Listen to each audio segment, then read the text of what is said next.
우리나라 오늘 목요일 금통이 더하기 옵션 만기일 더하기 이번 주 마지막 거래일 바로 직전 이런 날을 앞두고 있습니다. 사실 이번 주 좀 변동성도 크기는 했지만 그래도 지난 금요일 고용지표라는 대형 불확실성을 잘 넘어섰고요. 또 어제 제넷 옐런 신임 연준의장 의회 증언까지 잘 딛고 일어서면서 1930포인트까지 회복했습니다.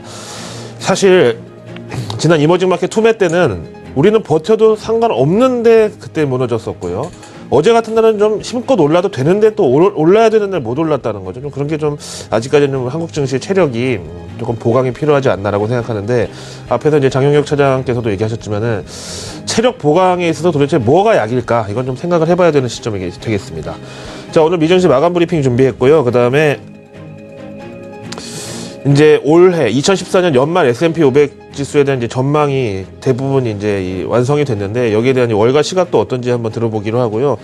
이제 그 다음에 워싱턴 뉴스, 다음에 개별 이슈 이렇게 좀 좁혀 나가기로 하고, 다음에 어제 이제 중국 수출입 지표가 진짜 서프라이즈 수준으로 나왔고, 뭐 대만, 한국, 일본 증시 일제히 갭상승하는 이 상승 동조화가 오랜만에 한번 나타났었는데, 이게 또 너무 좋다 보니까 이게 또 뭐 과유불급이라 그럴까요? 여기에 대한 의심이 좀 피어나고 있는 상황입니다. 이것까지 한번 체크해 보시죠.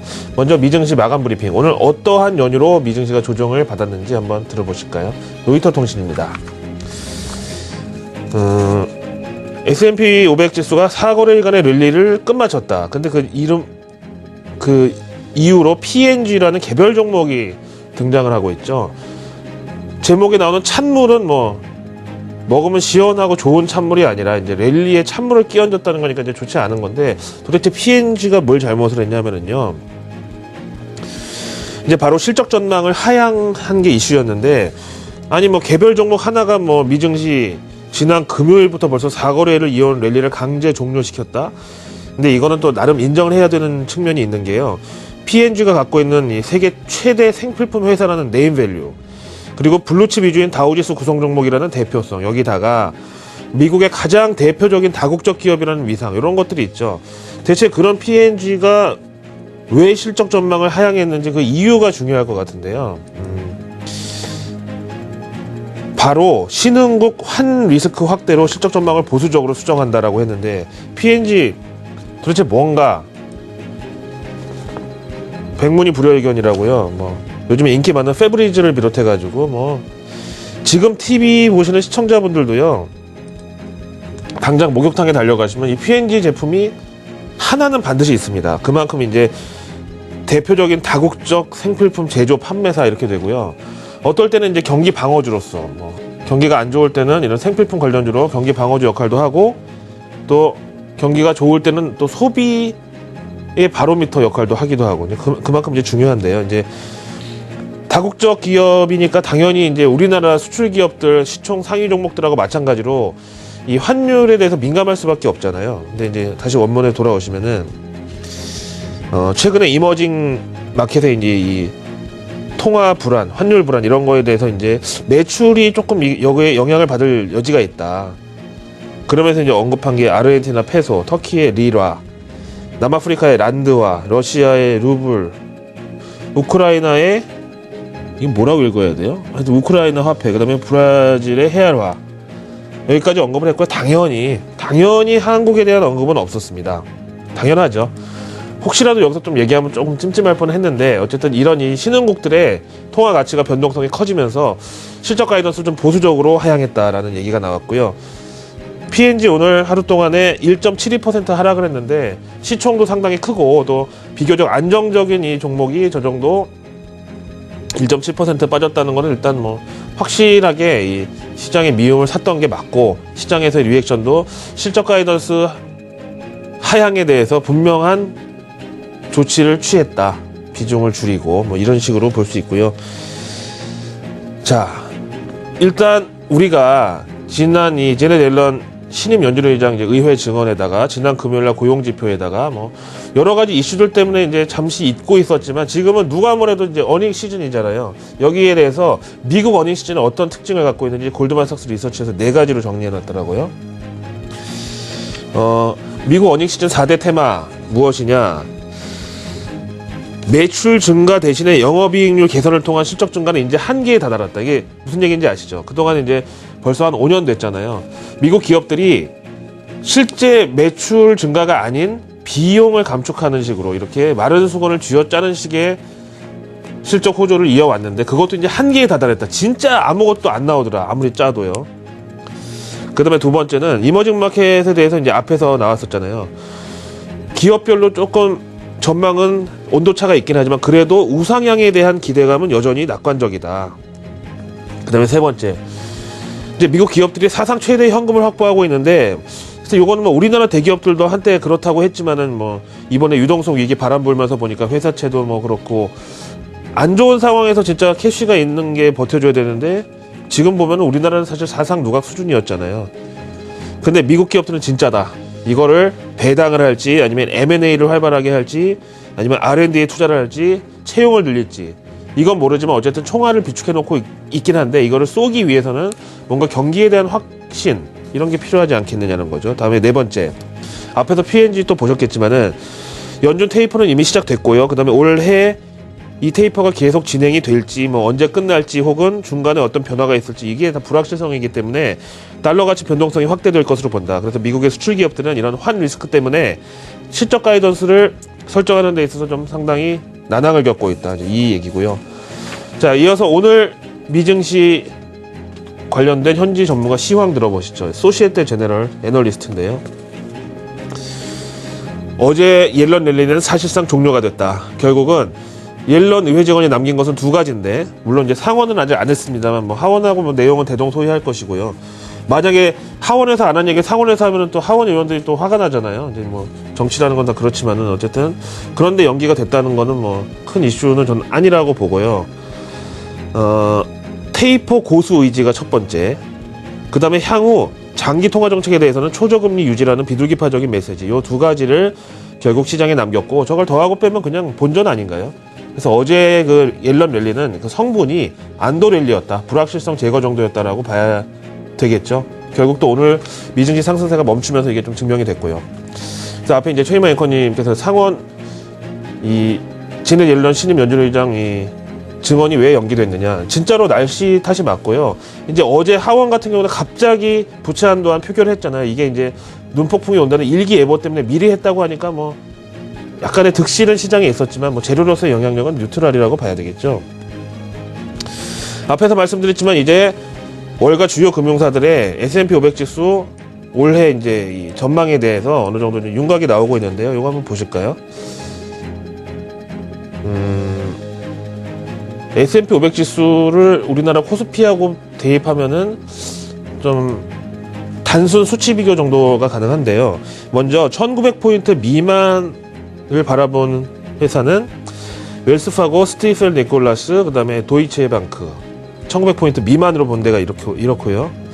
그 다음에 이제 레인지로 1900에서 1950 본 데가 BMO 캐피탈 마켓, 바클레이즈, 골드만삭스, HSBC, CT, 크레딧 스위스, UBS, 제프리즈 이렇게 되는데, 이제 단순 대입으로 말씀드리면 S&P 500 지수 1900에서 1950이면은 코스피 2050에서 2100 정도가 되겠고요. 그 다음에 2000포인트 이상으로 S&P 500 지수 올해 연말 전망을 본 곳은 뱅크 오브 아메리카, 모간 스탠리, 오펜하이머, RBC, JP 모간 이렇게 되겠는데, 2000포인트면은 코스피에다 대입하면은 한 2150 정도에 해당됩니다. 물론 아주 철저하게 동조화가 됐을 경우에 그렇다는 거죠. 어쨌든 4분기 실적 시즌이 마무리되고 있는 국면에서 저 정도의 이제 가이던스는 사실 올해 증시도 미국의 경우는 좋게 본다, 이렇게 되죠. 다음 단신으로 넘어가겠습니다. 사실 애플하고 삼성전자는 뭐 동반자 겸 라이벌 관계라고 이제 확실히 알고 있긴 한데요. 우리나라 시총 그리고 코스피 비중에서 삼성전자가 워낙 크다 보니까 애플의 어떤 이슈가 출현하면 그게 삼성전자에 영향을 주고 결국 코스피 지수의 상방 하방까지 결정하는 이런 분위기가 있는데요. 애플 신제품 관련 소식이 나왔네요. 사실 뭐 나쁘게 얘기해서 찌라시 같은 이런 언론에서 애플에서 어떤 신제품 내놓는다 많이 나왔는데 안 봤거든요. 블룸버그에서 냈으니까 그래도 한번 볼 필요가 있죠.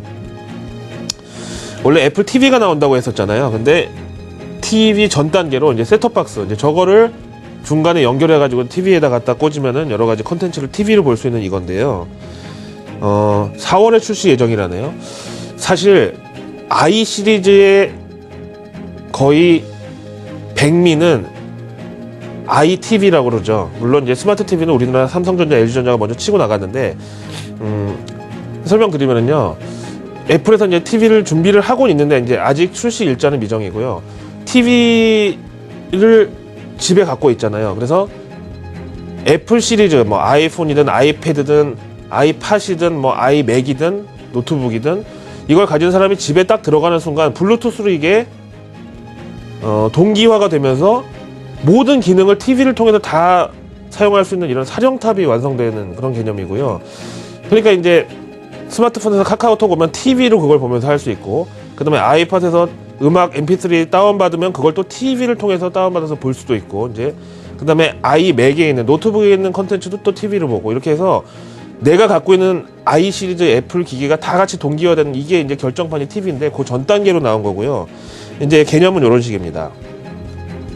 이제 아이패드에 이제 게임을 TV를 보면서 할 수 있는 이런 거고요. 스마트 기기하고 전통 PC와 전통 TV 기능이 다 같이 호환되는 이런 시리즈라고 하는데, 오늘 일단 시장에서는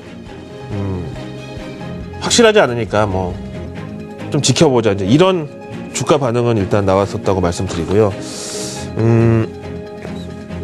또 단신 하나 보실까요? 이제 어제 하원 통과를 이제 어제 이 시간 이 자리에서 말씀드렸는데, 이제 상원도 부채한도 증액 법안을 통과시켰고요. 찬성 55대 반대 43으로 여당인 민주당이 과반 차지하고 있는 상원에서 미국의 부채한도 증액안이 공식 가결됐습니다. 이제 오바마 대통령의 사인만 남겨두고 있는 상황입니다. 하지만 이것도 어제 이미 불확실성 제거로 이제 선반영됐다고 말씀을 드렸기 때문에 그냥 뭐 그렇게 됐구나 알고만 계시면 되겠고요. 그 다음에 이제 개별 종목 이슈를 또 하나 보겠습니다. 이제 국내 개인 투자자들하고 가까운 여러 가지 테마가 있는데, 뭐 한때 풍력 그리고 태양광 이런 것들인데요. 여기에 대해서 그린테크라는 이 매거진에서 지금 뭐 올림픽 시즌이라 그런지 금은 동메달을 정해놨네요. 일단 연도별로 보시면은 2006년 토리노, 2010년 밴쿠버, 2014년 이제 소치잖아요. 그림 보이시죠? 2006년도 토리노 같은 경우를 예를 들면은 독일이 금메달, 일본이 은메달, 스페인이 동메달, 그 다음에 2010년 같은 경우는 보시는 대로 여전히 독일이 금메달, 이탈리아가 은메달, 체코가 동메달이었는데, 이번 이 소치 올림픽 이해에는 금운동이 완전히 다 바뀌었죠.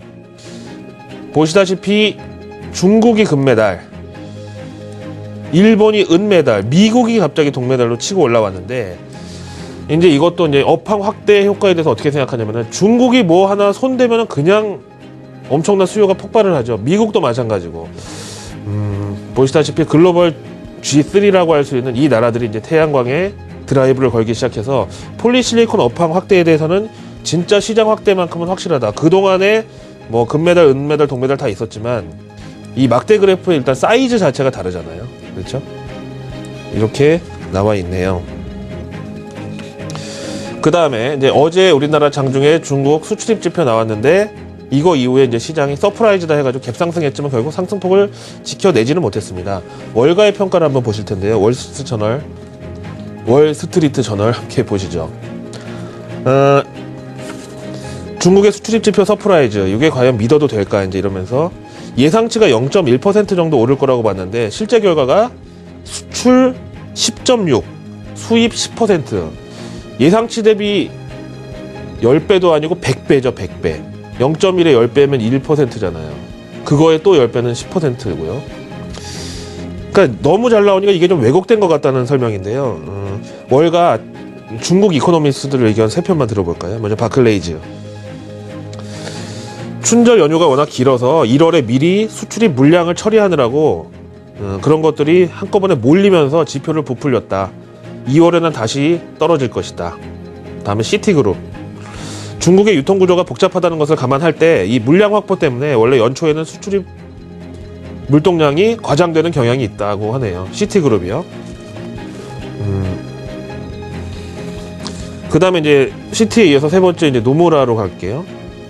지난해 말부터 이제 유동성 긴축에 들어갔던 중국 정부가 춘절을 맞이해서 이제 이 명절 유동성 자금을 갑자기 풀어줬고, 그동안 이제 죄었던 돈줄을 갑자기 풀다 보니까는 효과는 더 극대화되면서 통화량 확대 효과가 수출입 지표 상승으로 이어진 것이다. 이렇게 보네요. 자, 개장 전 보조 지표 이제 두 개만 보고 마치려고 하는데요. 미 국채 금리 10년물 함께 보실까요? 사실 지난 12월 이제 테이퍼가 나온다고 막 두려움에 떨고 있을 때는 역동조화. 그래서 결국 3%까지 갔을 때 그 이후로 떨어지는 구간에서는 코스피하고 또 동조화. 그러니까 이제 너무 높아도 낮아도 안 좋은 게 이제 이 10년 만기 국채 금리인데, 어쨌든 최근에 단기 저점은 함께 같은 시점에 확인을 하고 지금 반등 중에 있고요. 미국 증시 오늘 뭐 P&G 이슈로 약간 하락하긴 했지만은 보시다시피 위험자산 회피 현상, 다시 얘기하면 안전자산 선호로 급하게 가서 미 국채에 파킹해 있던 자금들이 서서히 빠져나오는 이런 시도가 오늘도 지속됐고, 이제 그게 미국 주식으로 가든 한국 주식으로 가든 어쨌든 10년 만기 국채 금리하고 코스피를 같이 봤을 때 이제 이게 오늘 나쁘지 않은 상승으로 저는 적용을 하고 싶고요. 그 다음에 이제 달러 대비 엔화 환율도 어제 이제 좀 상승하면서 니케이 지수는 코스피를 아웃퍼폼 했지만 다시 재하락하면서 이것도 크게 방해가 될 여지는 없고, 다만 이제 오늘 옵션 만기라고 금통이라는 이제 대형 변수 두 개가 있기 때문에 MSCI 한국 지수 보시면은 일단 지수의 변동성은 어느 정도 감안을 하셔야 되겠지만은 60선을 오랜만에 재탈환한 기분 좋은 날이거든요. 물론 어제 상승세를 후반영했다고 볼 수 있지만 이 정도면 외국인이 오늘 웩더독만 빼고는 그냥 순종형 투자자 입장에서 봤을 때는 순매수로 돌아설 수도 있는 그런 날로 저는 말씀을 드리고 싶네요. 이번 주 목요일까지 벌써 왔습니다. 내일 금요일 한 거래일만을 남겨두고 있는데요. 오늘 이 만기일 변동성과 금통위에 한번 집중하면서 하루를 좀 신중하게 보내보면 좋겠습니다. 다만 외국인 순매수 귀환 가능성은 한번 지켜보죠.